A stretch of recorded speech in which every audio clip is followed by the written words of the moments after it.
Hi, so welcome back to Real Auto Reports. I'm Jonathan McGrew right here at Real Auto Ranch, and today we have the real video, the real review of this 2014 Land Rover LR4 HSE with the Lux package. This is a pretty cool vehicle, and well, it options out a lot more than you might expect, but it has some pretty cool features and a lot of off-road capability with that Land Rover heritage.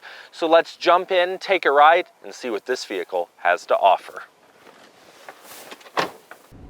All right, so welcome back. We're in this 2014 Land Rover LR4.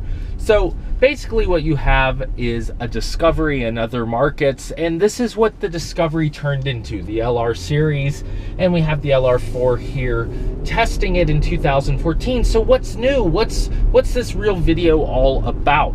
Well, there are some cool things, some new powertrain options. Really, I mean, the powertrain is the big deal. The powertrain and the 8-speed automatic transmission with the, well, of course, you've got this cool pop-up dial rotary shifter, which is awesome as well. You know, the funny thing about Land Rover is, and I said this back in 2013 and 2012, is that these vehicles don't really change all that much. It's like the Jaguar brand. And honestly, that's because they've been a brand that's been coming back, and they're doing some really great things out in the market. But with that said, there is a lot coming from them. So we've just seen the redesign of the 2014 Range Rover Sport by Land Rover. We've also seen the new Range Rover recently, you know, in the past year or two. We've also seen that, well, they're announcing new concepts. At the New York Auto Show, they announced this Discovery Sport concept vehicle, and it's one that we hope that we see here from Land Rover in the future, because it would bring back that Discovery name here in the US, which is something that a lot of fans would really like to see. So in this LR4, they're continuing to innovate. They're continuing to bring to the customers better and advanced technology. So one of those things for 2014 is this V6 supercharged engine. We also saw this in the Range Rover Sport that we just looked at recently, and you're going to find it in other reviews that we've done, like of the Jaguar XJL all-wheel drive with the supercharged 3-liter V6, very similar engine that's in this Land Rover here. So I like this vehicle. I think it's a classic Land Rover look and design. I think that, to be honest, it's a vehicle that, well, you know, you buy it somewhat for the brand cachet, somewhat for the capabilities of a Land Rover, somewhat for, oh, I don't know, just the niceties that come with a luxury SUV. And that is definitely the category this LR4 falls in, luxury SUV. All right, so if we're talking about capability and all the things that you can do with this LR4, of course, you have your variable suspension settings. So you have your air suspension. You can lower it down to the accessible height, which is great, just like in the other Land Rovers that you can buy, like the Range Rover Sport and the full top-of-the-line Range Rover. You've also got, in this center console area, it's actually really nice and compact. You've got your terrain settings, so grass, gravel, snow. You've got your mud and ruts, sand, and of course rock and crawl.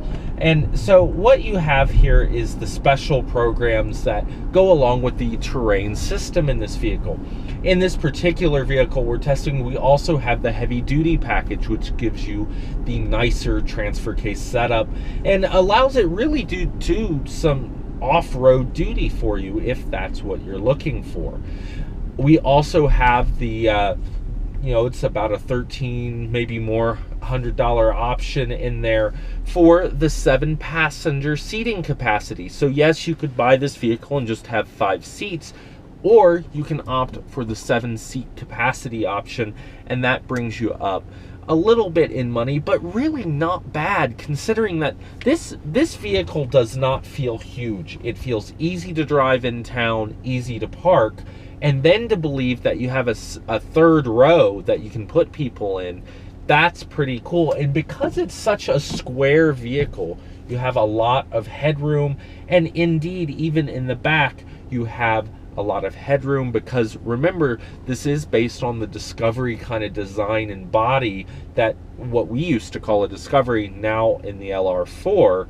And so you do have that bump in the roof height back there. And if you have that third row option, and I look all the way back there, not only do you have storage up on the sills of the windows there up here, but you have cup holders, and you even have grab handles for the back row, third row passengers. So that all of that is pretty cool in this vehicle. It means that they've put a lot of thought into that 7-passenger seating capacity, and it's actually fairly roomy back there for such a small SUV here. We're really in a mid-size with this vehicle. Some other things that I'd like to point out about this LR4 is that you are going to notice that this vehicle has not been completely redesigned in a while. It's in its second version or second refresh here of this body design. So it's done its mid-cycle refresh. The older generation of this body had the solid headlights and the solid colored taillights. In the newer generation, when they did the refresh a couple years ago, they added the LED style clear lens taillights that are in a circle, so you can kind of pick out the newer ones because of that. You also will notice that I mean, this vehicle, having the V6, is brand new to this body and style, and it does give you some benefits, but generally this vehicle hasn't seen a huge overhaul in several years. More than that, probably. It's going to be going on 8 years by the time we probably see a major refresh in this vehicle, and that's okay, because we know that stuff is coming down the pipe. We've seen the redo of the Range Rover Sport, as I said, and with this Discovery Sport concept coming out, it just makes you wonder if that's the way that they're going with this vehicle here. But if we live in the now, like we do, most of us, we might be looking for a vehicle today to drive for the next couple years, and this vehicle I really like. I find that because they haven't redone it yet, I like the seats in this vehicle. You have power bolsters because we do have the HSE LUX package. So you have your base package, and then you have your HSE upgrade, and then you can add the LUX package to it. And so we have that. It gives you some extra niceties with the leather. You do have the in-console cooler right here, where you can put 4 normal soda cans in that cooler in the center console, and it does a nice job. Especially if you put them in there cold, they will still stay nice and cold.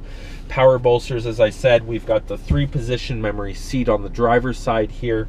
And again, I miss this about the Range Rover Sport. I do like the new redesign. You can see our review on that, but I like this flat style of sill here with the controls up here. In the new Range Rover Sport, it's at an angle slightly, but I actually really like the fact that I can put my arm here. Maybe it's just me. I love that in the previous gen Range Rover Sports in 13 and before.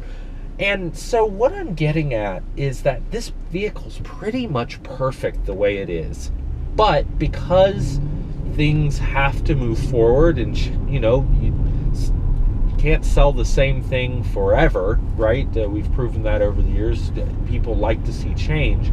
I think that you can expect a change to happen in this vehicle down the road, and it'll be a good thing for the brand. But if you're living in today like we are, it is peppy, and with the new V6, you get a significant gas mileage lift.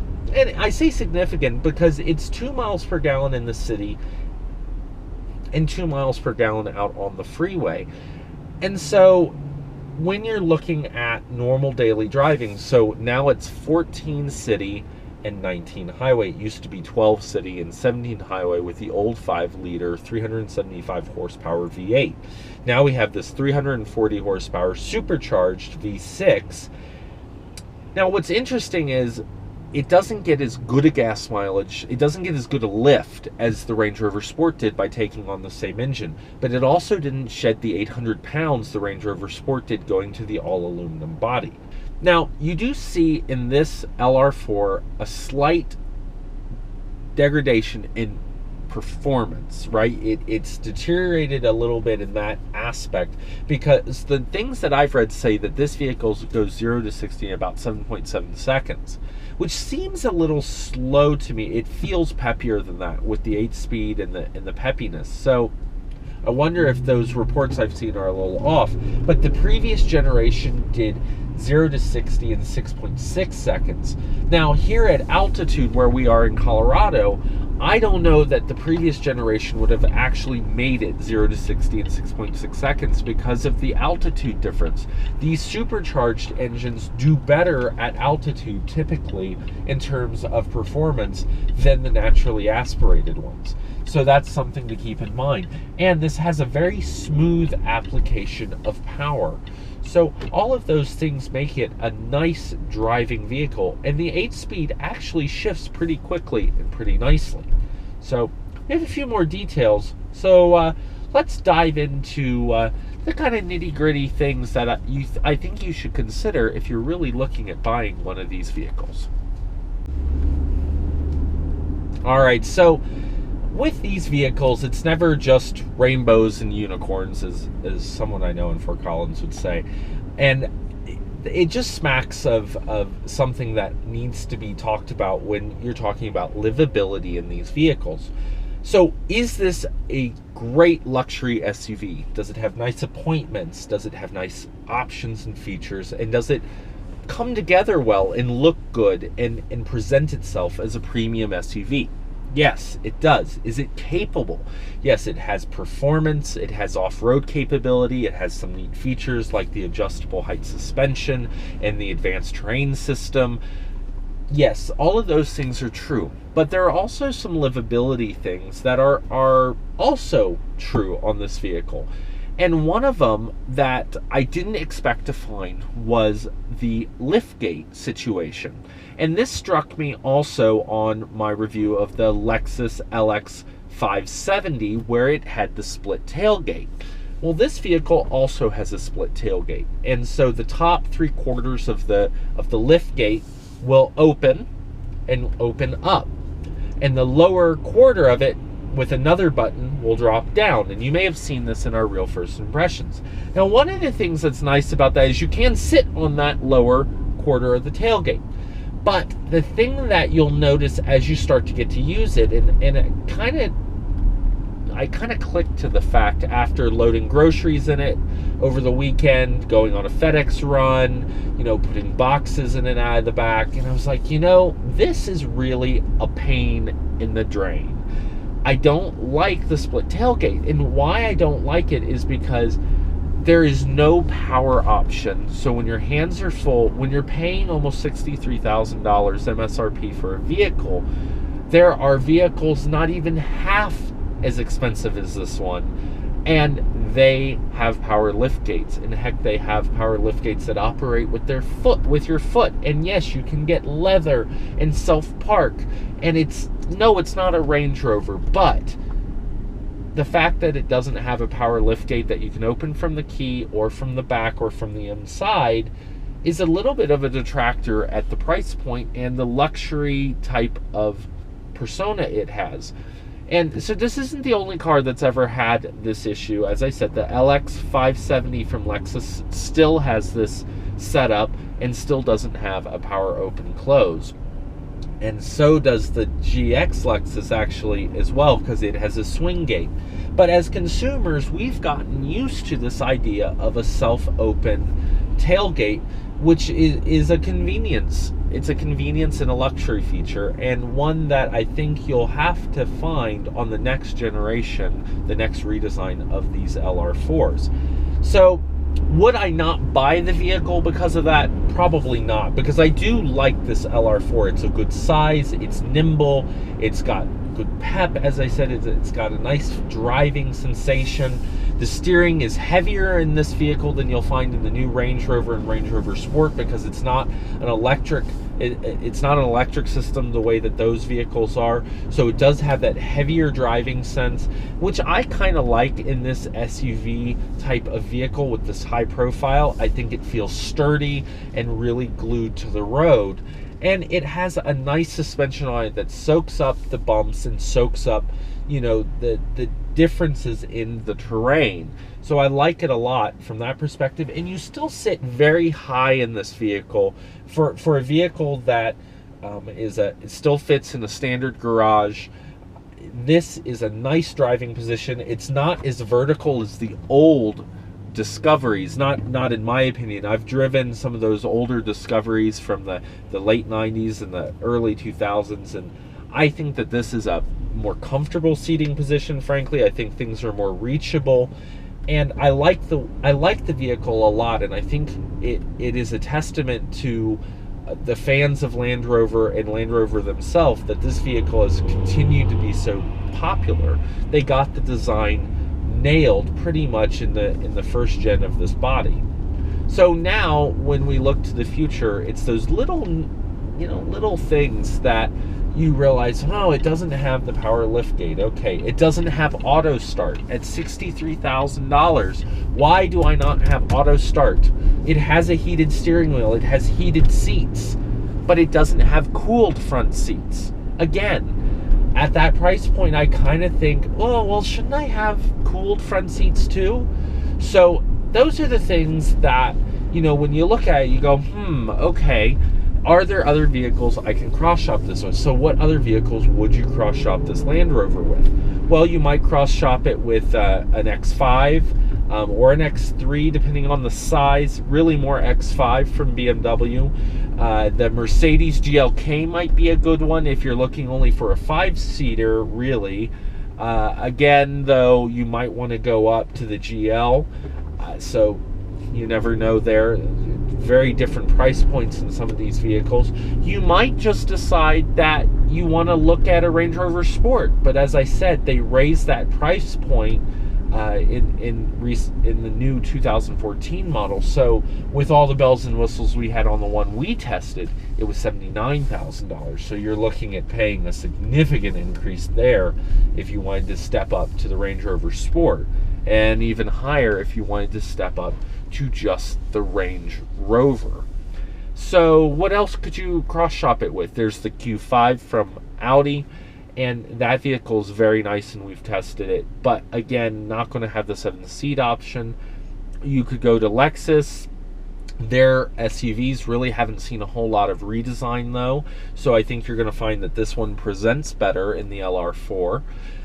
You could look at Infiniti even with the FX, but again, you're at a 5-seater, so you would have to go up to the big, what used to be the Armada based one, and so the QX, and again, I don't know that that's really in the same threshold as this vehicle here. So what I'm really getting at is then you're looking at probably the Acura line.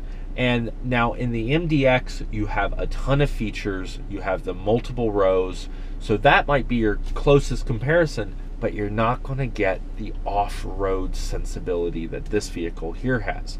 So, and even Jeep isn't going to have the 7-seat capacity in the Grand Cherokee, in the Overland. So really, if you want all the things that this LR4 offers, Land Rover kind of has it nailed. And I think in the next generations, we're going to see some significant change, given that Discovery Sport that was shown at the New York Auto Show, and it too shows 7 seats. So that's what we have to say about this Land Rover LR4. We like it a lot. You know, this is actually a vehicle that I would buy if I was in the market for an SUV again. So I guess that's worth what it's worth, and we'll have the real wrap-up coming up next and more reviews coming right here from Real Auto Reports. I'm Jonathan McGrew. Stay tuned for the wrap-up, and well, make sure you stay tuned for more reviews too. So that's the real video, the real review on the 2014 Land Rover LR4. As we said, this is the HSE model, so it's higher up in the model range, and they've added the Lux package to it, so it's an HSE LUX when you string it all together.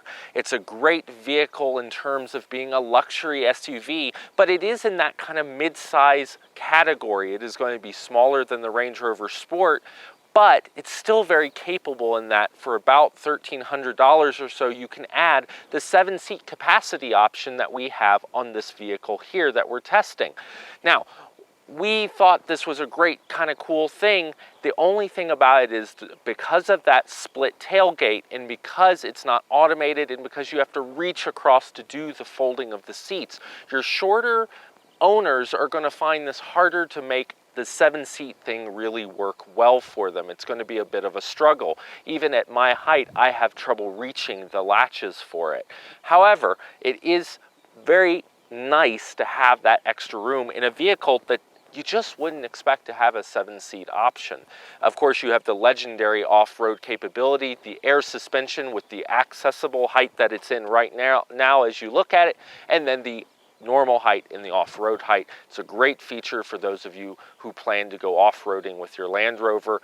And I have to say the new 6-cylinder, even though it is about a second slower 0 to 60 according to the specs, it does get 2 miles per gallon better in most figures than the 5-liter 375 horsepower V8 we saw in the previous generation. But with that ladder frame and all of that steel in the underpinnings, you're still not going to see the great fuel economy improvements with the 8-speed and the 6-cylinder supercharged that you did in the Range Rover Sport we just looked at.